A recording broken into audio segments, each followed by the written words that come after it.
On the surface, Chris Benoit seemed to have a perfect life. He had a successful wrestling career spanning 2 decades and a strong commitment to his family. Chris had earned a reputation as one of the greatest performers in history, receiving numerous honors and recognition. However, everything changed on June 25, 2007, as the once admirable legacy of Chris Benoit was forever marred.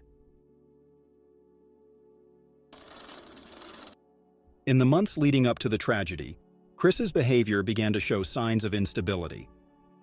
Instead of his usual rational and composed self, he started experiencing severe episodes of irrationality. He took different routes to gyms and airports, claiming he was being followed. Chris prevented his family from leaving their home, fearing for their safety. On multiple occasions, he expressed anxiety about being fired by World Wrestling Entertainment. Only a few individuals were aware of Chris's deteriorating mental state as it unfolded. Nevertheless, Nancy, Chris's wife, noticed that something was amiss. In a communication dated June 21, 2007, she expressed her deep-seated fear to a close friend, cautioning that if something were to happen to her, a thorough investigation regarding Chris should be pursued. The next day, June 22, 2007, Chris came back home in the afternoon after a routine appointment with his doctor. Tragically, that evening marked Nancy's final night alive.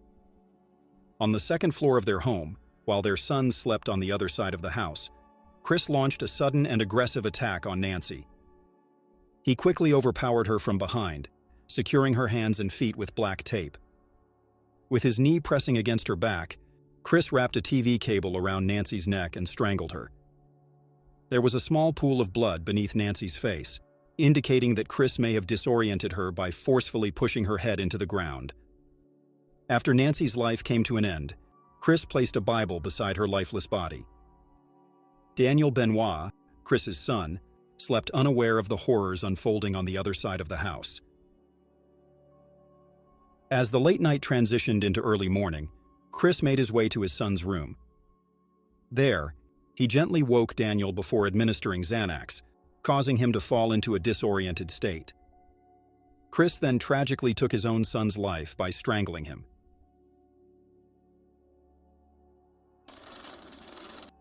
It was now the early hours of the morning on the 23rd of June 2007.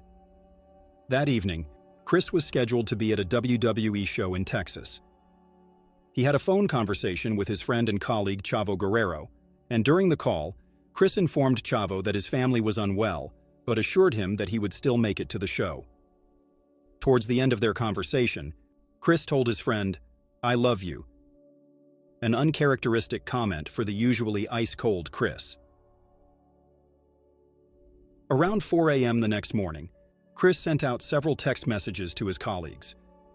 The messages included Chris's residential address, along with the information that the dogs were located in the enclosed pool area and that the side door of the garage was left open.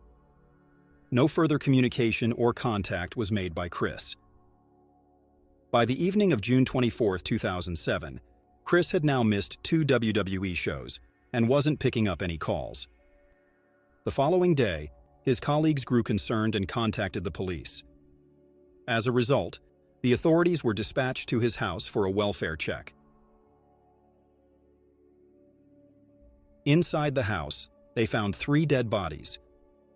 2 had been murdered, and 1 had committed suicide. The first 2 bodies belonged to Nancy and Daniel Benoit, Chris's wife and 7-year-old son.